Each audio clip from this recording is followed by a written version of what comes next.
देखिए, किसी स्टूडेंट ने एक सवाल पूछा था व्हाट्सएप के माध्यम से। पॉलिटेक्निक का एक छात्र है, उसने एक सवाल पूछा था। हम चाहते हैं उस सवाल को पहले हम सॉल्व कर देते हैं, इसके बाद हम अन्य कॉन्सेप्ट्स को सीखेंगे, अन्य कॉन्सेप्ट को समझेंगे। पहले उस सवाल को हम सॉल्व करते हैं जो एक विद्यार्थी ने पूछा। लॉग बेस 8 है और a प्लस लॉग, इसमें भी बेस 8 है। अब यहाँ पर 1/6 है और यहाँ पर वैल्यू दे दिया है 2/3। तो वह सवाल पूछा था कि सर इसमें m का मान कितना आएगा। बहुत सिंपल सा सवाल है। देखिए, बेस अगर सेम हो तो पावर, ये जो नंबर्स होते हैं इसको हम गुना कर देते हैं। तो इसको हम सॉल्व करते वक्त लिखेंगे लॉग विथ बेस 8, एम को 1/6 से गुना कर देंगे। 1/6 से गुना इसलिए कर देंगे क्योंकि बीच में जोड़ है, और लॉग एक बार लिखेंगे। अब इधर हो जाएगा 2/3। अब हमारे पास नंबर आ रहा है लॉग m/6, m में 1/6 से गुना होगा विथ बेस 8। अब इधर आ जाएगा 2/3। अब जब भी हम कंपेयर करने जाते हैं, कंपेयर करते वक्त हमें ध्यान होना चाहिए कि लॉग इस साइड है तो लॉग इस साइड भी होना चाहिए। तो हम कुछ ऐसा नंबर लेंगे जिसमें आसानी से सॉल्व होगा। तो देखो, इसके लिए हम log 2 बैठा देते हैं विथ बेस 2। तो एक्चुअली में log 2 और विथ बेस 2 का मतलब हो गया 1। चूंकि जो नंबर यहाँ वही नंबर यहाँ हो, सेम चीज़ें हो, बेस और यहाँ का वैल्यू सेम हो तो 1 हो जाता है। जैसे log a with base a 1 होता है। और 1 का मतलब यहाँ पर 1 लिखा गया है, log 2 का मतलब 1 लिखा गया, यानी 2/3 में हमने कुछ किया नहीं, 1 से गुना किया। देखने में log 2 नजर आ रहा है लेकिन इसका वैल्यू 1 है, और 1 से किसी भी नंबर पर गुना करेंगे तो वह नंबर अप्रभावित रहेगा, कोई चेंजिंग नहीं होगी। तो हमने क्या किया, इसको 2 पे ले लिया। 2 पर क्यों लिया, तो इसके पीछे रीजन है। 2 पर इसलिए लिया कि 2 को बहुत आसानी से हम बेस 8 में बदल सकते हैं। कैसे, तो देखो यहाँ 3 है और यहाँ 2 है, तो ये आगे 2/3 है, इसका मतलब इसके ऊपर पावर 2 है, अब इसके ऊपर पावर 3। हम जब इसको तोड़ कर लाएंगे तो इस पर पावर 2 चढ़ा देंगे, इस पर पावर 3 चढ़ा देंगे। क्योंकि आपको लॉग में मैंने पढ़ाया था कि लॉग यहाँ x हो यहाँ y हो, इसके पावर m हो इसका पावर n हो, तो इसका मतलब है कि m/n आगे रख दो और log पावर हट गया तो x और y यहाँ रख लो, x y। तो एक्चुअली इसी नंबर को, इसी का रिवर्स हम तैयार करेंगे कि a वाला नंबर इस पर पावर चढ़ेगा, a वाला नंबर इस पर पावर चढ़ेगा। तो पावर हम चढ़ाएंगे, क्या चढ़ाएंगे, पावर चढ़ाएंगे। तो देखो आसानी से देख रहे हैं कि 2 के पावर 3 चढ़ाएंगे तो 8 होगा, तो बेस सेम हो जाएगा। इसलिए हमने 2 चुना। हम चाहते तो लोग 10 चुन सकते थे। कंडीशनली हम कोई भी काम करने के लिए स्वतंत्र हैं। तो यहाँ पर हम आगे स्टेप को सॉल्व करते हैं। m/6 और बटा 8। अब हमारे पास हो गया log 2 पर पावर 2 चढ़ाना चाहिए और फिर e2 पर पावर 3 चढ़ाना चाहिए। तो हमारे पास हो गया log m/6 और बाई 8। इधर हो गया log 4 और यहाँ हो गया 8। देखिए, log विथ बेस 8 और log विथ बेस 8 ये तो मैच कर गया, तो m/6 4 के बराबर हो जाएगा। m/6 किसके बराबर हो जाएगा, 4 के बराबर हो जाएगा। तो यहाँ से हम लिख सकते हैं कि m/6 इक्वल टू 4। तो m का गुना होगा 6 से, तो कितना हो जाएगा, 24। यानी आंसर के रूप में हमारे पास कितना आएगा, 24। आंसर हमारे पास 24 आएंगे। अभी आंसर है कि आंसर नहीं है, अब हमें तो पता नहीं है। तो इस आंसर को हम चाहे तो जांच करके देखते हैं कि क्या वाकई में m का मान 24 रखने पर 2/3 हो जाएगा। इस बात को हम लोग चेक कर लेते हैं। तो देखो आसानी से हम चेक करते हैं।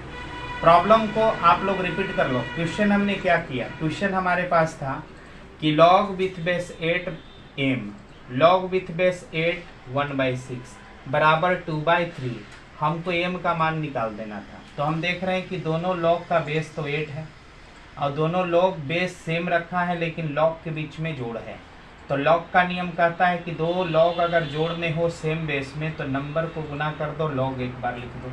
तो लॉग एक बार लिखा, बेस सेम लिखा, m को 1/6 से गुना किया। अब इधर हमने 2/3 2/3 लिख दिया। फिर हमने देखा कि लॉग m में 1/6 से गुना हो गया, यानी m/6 होगा, 8 तो रहेगा। इधर हमने एक टिक्स लगाया कि हम यहाँ log 2/2 से गुना कर दिए। log 2/2 से इसलिए गुना किए ताकि यह इसका वैल्यू तो 1 है, log 2 का मान 1 होता है, log 10 का मान 1 होता है, log 5 का मान 1 होता है, यहाँ 5 यहाँ 5, तो ये भी वैल्यू 1 ही होता है। तो हमने यहाँ कर दिया 2 ही इसलिए लिया कि देख रहे हैं कि e वाला नंबर इस पर आता है, पावर बनता है, a वाला नंबर इस पर पावर बन जाता है। इस पर पावर 3 दे देंगे तो 8 हो जाएगा, इस पर पावर 2 दे देंगे तो 4, तो बेस तो हमारा इक्वल हो जाएगा। बेस इक्वल हो जाएगा तो हम वैल्यूज को बहुत आसानी से इक्वलेट करके सॉल्व कर देंगे। तो हमने क्या किया, e2 का पावर इस पर चढ़ा दिया, 3 पावर इस पर चढ़ा दिया, तो 2 के पावर 2 4 हो गया, 2 के पावर 3 हो गया, 8 हो गया। अब इसके आगे हमने क्या किया, तो इसके आगे m/6, यहाँ 2 के पावर 2 4 और यहाँ 2 के पावर 3 कितना 8, ठीक है। अब यहाँ पर हमने देखा कि log 8 मिल किया, तो m/6 जो है वो m/6 किसके बराबर होगा, 4 के बराबर। तो m का मान कितना के बराबर होगा, 24 के बराबर। अच्छा 24 एग्जैक्ट आंसर होगा कि नहीं, इसको हम सत्यता की जांच कर लेते हैं। थोड़ा सा इसको पुश का बटन बना कर दबा करके आप लोग 1-2 बार और वीडियो बना कन्वर्ट करके देख लेना। अब देखो हम चेक करते हैं कि यहाँ 24 होना चाहिए कि नहीं। तो यहाँ पर लिखते हैं log 24, यहाँ लिखते हैं 8, log 1/6, यहाँ लिखते हैं 8। देखते हैं 2/3 आता है कि नहीं। देखो log जोड़ में है, तो इसको लिख सकते हैं log 24 अगुने 1/6, 20 बेस कितना 8। अच्छा इसको हम लिख सकते हैं log 6 चौके 24, 4 बार में कट जाएगा, तो log होगा 4 8। इसको हम इतना लिख सकते हैं log 4 को लिख सकते हैं 2 के पावर 2, अब 8 को लिख सकते हैं 2 के पावर 3। तो इसको लिख सकते हैं 2 आगे 3 आगे, तो 2/3 आगे और log 2 तो log 2 का मान कितना हो जाएगा 1, तो हो गया 2/3, यानी आंसर बिल्कुल राइट है। m का मान आएगा 24। क्वेश्चंस लॉग से संबंधित एक स्टूडेंट ने हमारे पास सवाल भेजा था। मैंने ऑलरेडी बोल दिया है कि जो भी सवाल आपको पूछना है आप लोग को मैंने ग्रुप में जोड़ दिया है, और जो भी सवाल आप पूछना चाहते हैं आप घर पर तैयारी करते रहें, और जो भी प्रॉब्लम आपसे ना बनता है उन्हीं प्रॉब्लम को फ़ोटो खींच कर, लिख कर नहीं, फ़ोटो खींच करके व्हाट्सअप करेंगे, और मैं अगले क्लास में जब भी वीडियो बनाऊंगा सबसे पहले उन सवालों को सॉल्व करूंगा, इसके बाद आगे की कॉन्सेप्ट हम लोग सीखेंगे। चलिए, तो ये हमारा एक सवाल आया हुआ था जिसको हमने अपने तरीके से सॉल्व कर दिया। अगर अभी भी किसी प्रकार का संशय डाउट है तो आप हमें सूचित करेंगे। अब बात कर लेते हैं थोड़ा सा डिफरेंशिएशन की। अवकलन मैथमेटिकल टूल्स है। अब ये कोई साधारण गणित जैसा काम नहीं करता है। अवकलन जिसको हम लोग डिफरेंशिएशन के नाम से जानते हैं, डिफरेंशिएशन, तो अवकलन एक मैथमेटिकल टूल्स है। अभी थोड़ा साधारण गणित की दुनिया से अलग है। इसको बनाने के नियम और कानून थोड़ा डिफरेंस है। पढ़ने का नियम कानून क्या है, तो देखो कहीं पर लिखा हुआ है dy, क्या लिखा हुआ है dy, तो इसको पढ़ते हैं y का थोड़ा सा मान। थोड़ा सा का मान मतलब y का इतना कम मान कि इसका वैल्यू लगभग 0 है। तो dy अगर लिखा है तो इसका मतलब ये है कि y का मान लगभग 0 है। कहीं पर लिखा है dx तो इसका मतलब है कि x का मान लगभग 0 है। तो हम एक्चुअली में dy/dx को ही निकालते हैं, यानी हम कहें तो एक तरह का 0/0 फॉर्म जैसा सोल्यूशन होता है, लेकिन एग्जैक्टली 0/0 नहीं होता है। ये बात याद रखिएगा, 0/0 एग्जैक्ट नहीं होता है, क्योंकि 0/0 हमारा अनडिफाइंड मैथमेटिक्स हो जाएगा, अनसाध्य हो जाएगा, इसको कोई भी सॉल्व नहीं कर सकता। dy/dx 0/0 जैसा होता है 0/0 एग्जैक्टली होता नहीं है।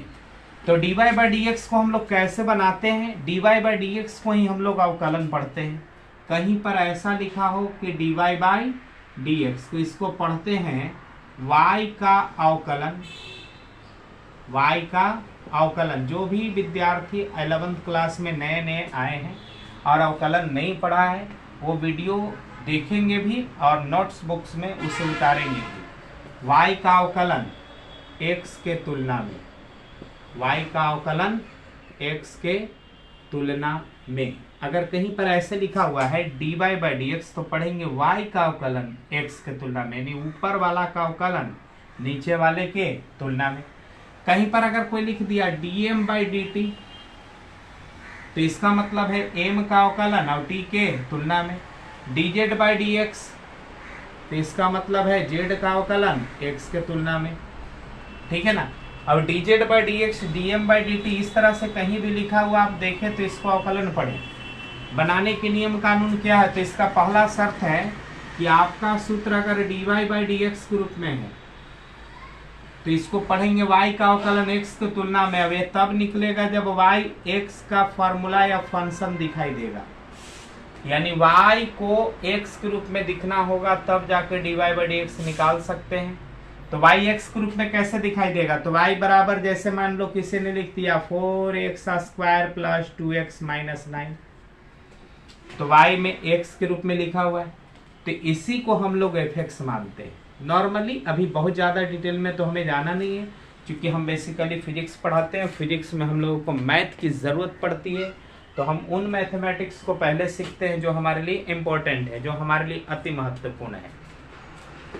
तो यहाँ पर x है तो fx अगर यहाँ पर ऐसे रहता dy/dt होता तो y को t के रूप में लिखना पड़ता, ft के रूप में। यहाँ चूंकि y है यहाँ t है तो y को t के रूप में लिखना पड़ता। y t के रूप में कब लिखा था? तो ऐसे लिखते y बराबर 4t, x की जगह t लिख देते 4t² + 2t - 9। तो इसमें t शामिल है तो t शामिल है तो इसका नाम ft है।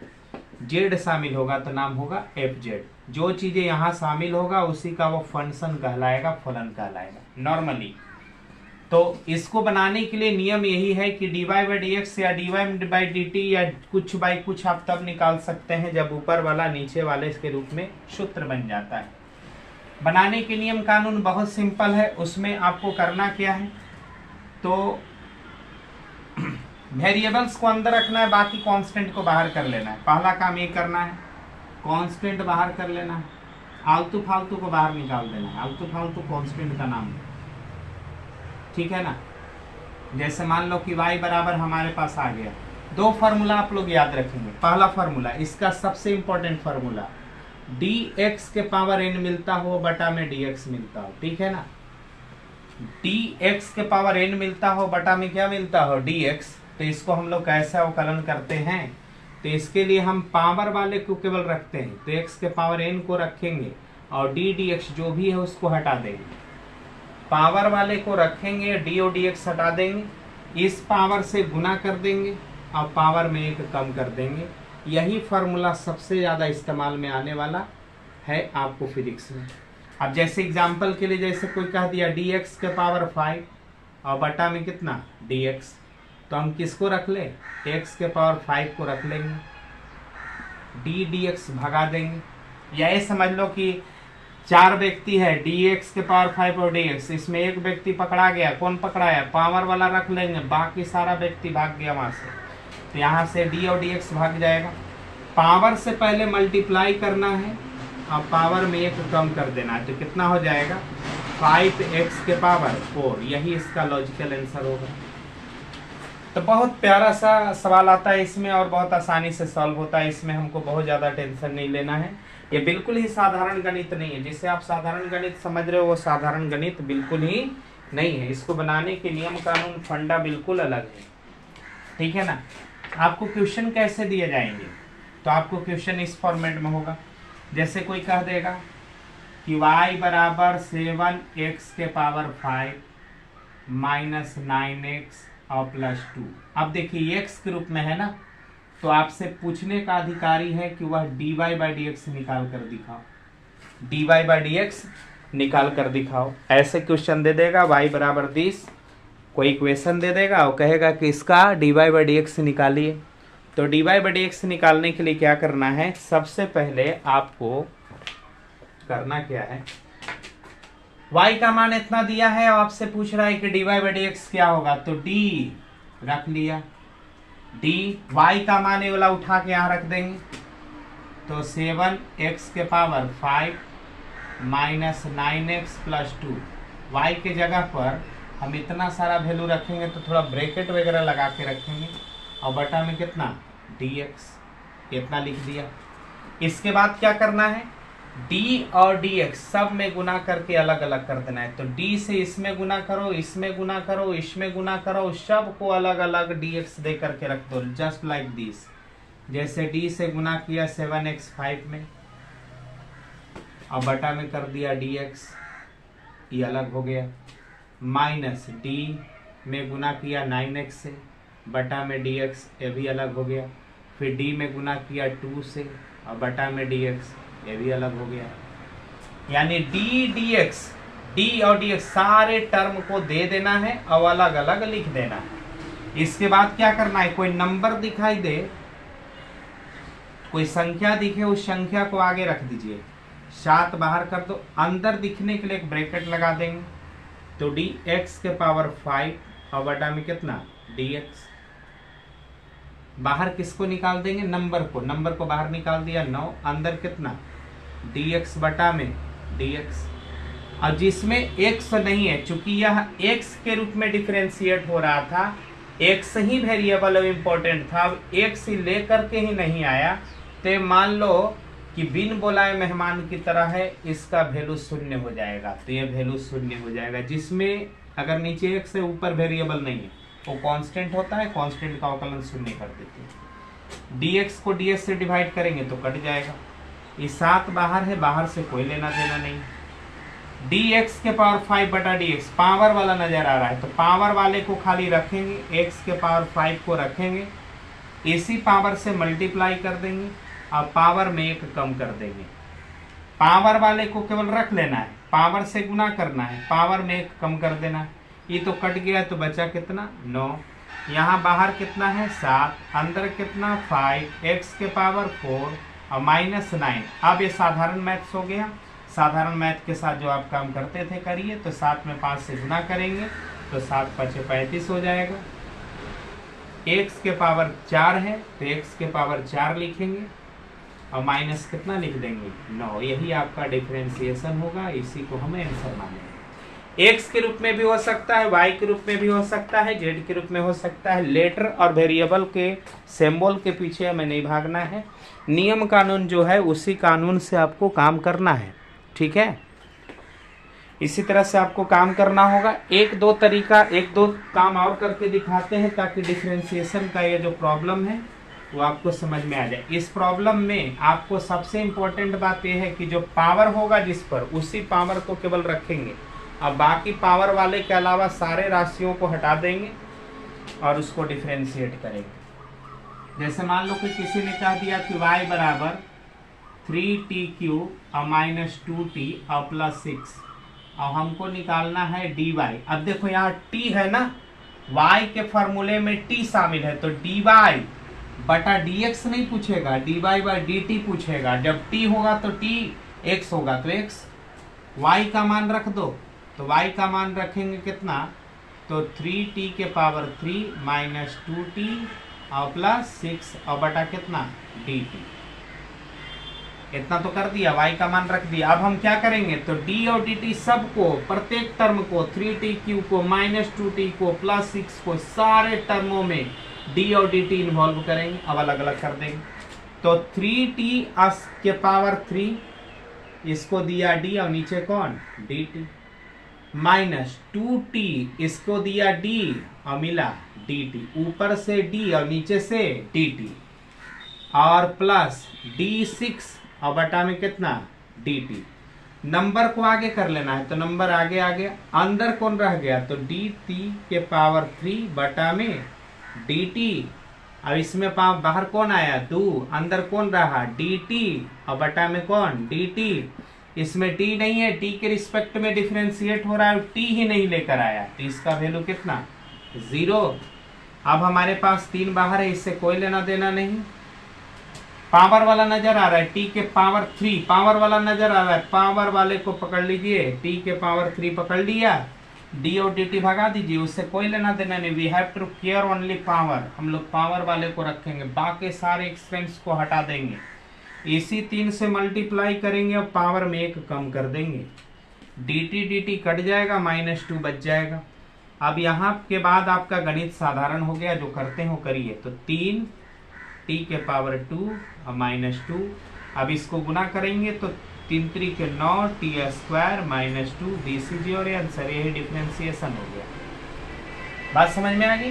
डिफरेंशिएट करने का यही लॉजिक होता है, इसी तरीके से हम लोग किसी डिफरेंशिएशन को सॉल्व करते हैं। लेकिन ये मत मान लेना कि इतना ही डिफरेंशिएशन अथाह है, बहुत सारे चीजें हैं इसमें सीखना। लेकिन चूंकि हम लोग बेसिक काम कर रहे हैं, फिजिक्स को स्टार्ट करने की कोशिश कर रहे हैं, और स्टार्ट करते हुए हम लोग थोड़ी थोड़ी बातों को सीखेंगे, फिर बाद में इसको और विस्तार से जानेंगे जब जरूरत पड़ेगी।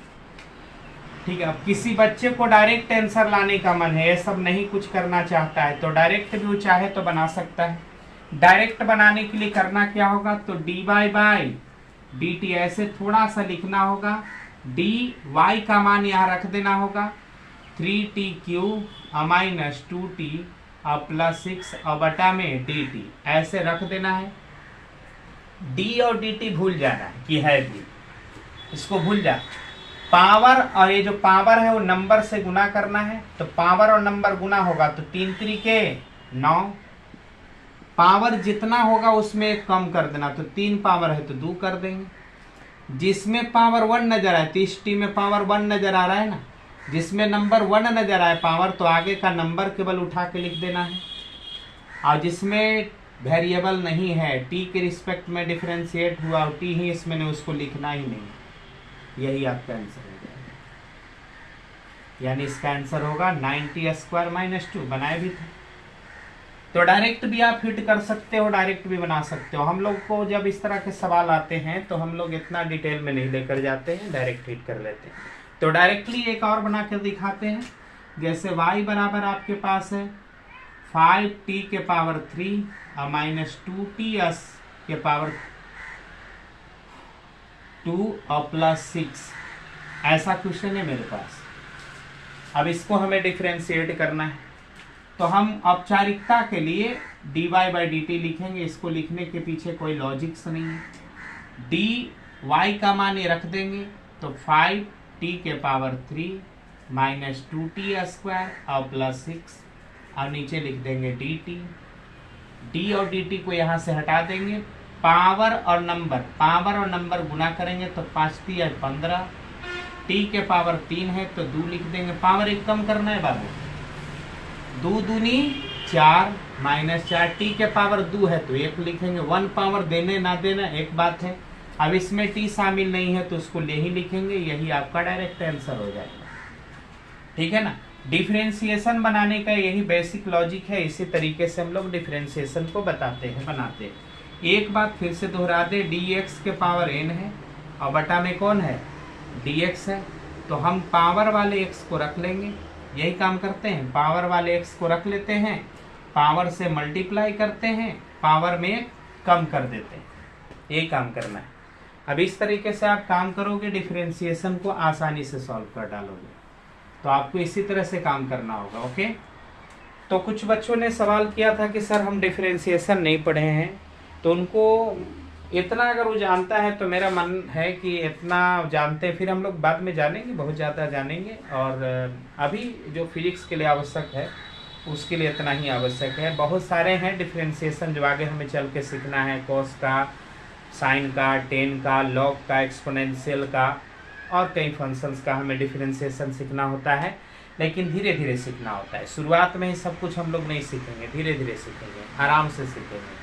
हमारे माइंड पर भार भी नहीं पड़ना चाहिए, पढ़ाई में बोरिंग भी नहीं होनी चाहिए, काम एकदम स्मूथली होते रहना चाहिए और कंटिन्यूअस होते रहना चाहिए, तो हम आसानी से काम कर लेंगे। ठीक है ना। तो इस तरह से हम लोग काम करते हैं। मैथमेटिकल टूल्स में डिफरेंशिएशन आता है, कभी कभी समाकलन भी आ जाता है। मैथमेटिकल टूल्स के रूप में समाकलन का भी काम करना पड़ता है। समाकलन से भी हम लोग काम करते हैं, अवकलन से भी काम करते हैं। अवकलन और समाकलन एक दूसरे के विपरीत प्रक्रिया को माना जाता है।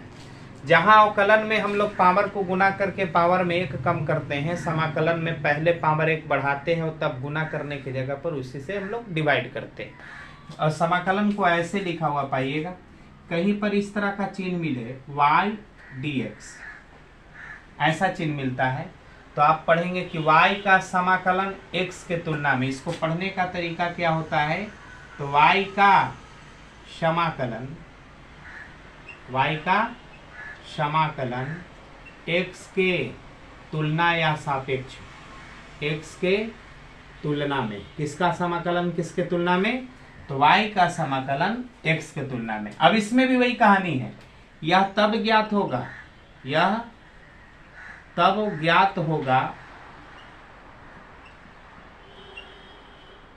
जब y बराबर fx होगा। कहने का मतलब क्या है कि y x के फॉर्मूला के रूप में होगा तो समाकलन आप निकाल सकते हैं।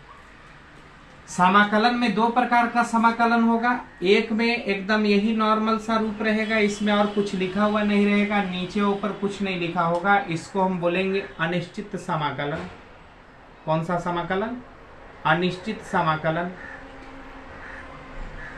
इंडेफिनिट इंटीग्रेशन के नाम से जाना जाता है, अनिश्चित समाकलन। अब एक ऐसे लिखा हुआ रहेगा, लिखा हुआ वही रहेगा y dx, लेकिन यहाँ कुछ लिखा हुआ रहेगा, जैसे यहाँ पर लिख दिया b, यानी 2, 4, 5, 8, 10, 15 ऐसे कोई नंबर लिखा हुआ रहेगा, तो इसको हम लोग बोलते हैं निश्चित समाकलन। एक होता है अनिश्चित, अब एक होता है निश्चित। तो ये हमारा लिमिट वाला है, इसलिए इसका नाम होता है निश्चित समाकलन। नीचे वाले को हम लोग बोलते हैं लोअर लिमिट, ऊपर वाले को बोलते हैं अपर लिमिट। फिजिक्स में ज्यादातर निश्चित समाकलन से काम करना होता है, अनिश्चित समाकलन से काम नहीं करना होता है। तो अगले क्लास में हम लोग समाकलन कैसे बनाए जाते हैं इस पर थोड़ा सा चर्चा करेंगे। इसके बाद हम सेट थ्योरम पॉलिटेक्निक में पढ़ा रहे थे और सेट थ्योरम से कुछ आवश्यक जानकारी आपके पास भेजेंगे। सेट से भी संबंधित कुछ सवाल आपको पॉलिटेक्निक पैरामेडिकल में पूछ दिए जाते हैं, जैसे यूनियन इंटरसेक्शन निकालने के लिए, सेट का पावर निकालने के लिए, या सबसेट निकालने के लिए, या फिर 2 सेट का मल्टीप्लाई करने के लिए, ये सारी चीज़ें पूछ देता है। तो थोड़ा सा हम लोग सेट पर भी काम करेंगे। तो कल हमारा काम करने का जो लॉजिक होगा उसमें पहला चीज़ सीखेंगे समाकलन कैसे बनता है, ये 11th क्लास के विद्यार्थियों को ज़्यादातर बेनिफिट पहुँचाएगा। दूसरा चीज़ हम लोग सीखेंगे सेट कैसे काम करते हैं, सेट कैसे बनाते हैं, समुच्चय कैसे बनाते हैं, उस पर काम करेंगे। यह सेट का सवाल पॉलिटेक्निक और पैरामेडिकल के विद्यार्थियों के लिए काम करेगा। तो कल हम दोनों विद्यार्थियों के लिए, पॉलिटेक्निक के विद्यार्थियों के लिए और इंटर फर्स्ट ईयर के विद्यार्थियों के लिए भी थोड़ा थोड़ा टॉपिक्स इस वीडियो के माध्यम से परोसेंगे। आप लोग वीडियो के साथ बने रहेंगे। थोड़ा साउंड क्वालिटी वगैरह टूटी होती है तो इसमें आप लोग मैनेज करना, क्योंकि मेरे पास कोई ऐसा हाई फाई टेक्नोलॉजी नहीं है जिसके माध्यम से आपको एकदम सुपरलेटिव सुपर क्वालिटी वीडियो पहुंचा सके।